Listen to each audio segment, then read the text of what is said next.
2026 football বিশ্বকাপের round of 16-এ আগামী 7ই জুলাই রাত 10টায় মুখোমুখি হবে আর্জেন্টিনা ও মিশর। এই ম্যাচকে সামনে রেখে বড় ধরনের মন্তব্য করলেন ব্রাজিলের সাবেক কিংবদন্তি স্ট্রাইকার রোনালদিনো। তিনি বলেন, শক্তির বিচারে আর্জেন্টিনা কিছুটা এগিয়ে থাকলেও নকআউট পর্বে মিশরকে মোটেও হালকাভাবে নেওয়ার সুযোগ নেই।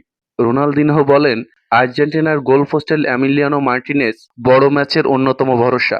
ডিফেন্সে রয়েছে দারুণ সমন্বয় আর মিডফিল্ডে প্রতিপক্ষের উপর চাপ সৃষ্টি করে ম্যাচের নিয়ন্ত্রণ নিজেদের হাতে রাখতে সক্ষম। তবে আর্জেন্টিনার সবচেয়ে বড় অস্ত্র নিঃসন্দেহে লিওনেল মেসি।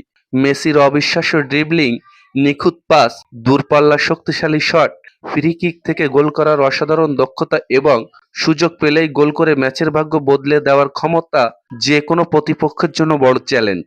অন্যদিকে মিশরের সবচেয়ে বড় ভরসা মোহাম্মদ সালাহ। তার দুর্দান্ত গতি, চমৎকার বল নিয়ন্ত্রণ, ড্রিবলিং এবং নিখুঁত ফিনিশিং আর্জেন্টিনার রক্ষণভাগকে কঠিন পরীক্ষায় ফেলতে পারে। তাই মিশরও যে চমক দেখাতে পারে সেই সম্ভাবনা উড়িয়ে দিচ্ছেন না রোনালদিনহো।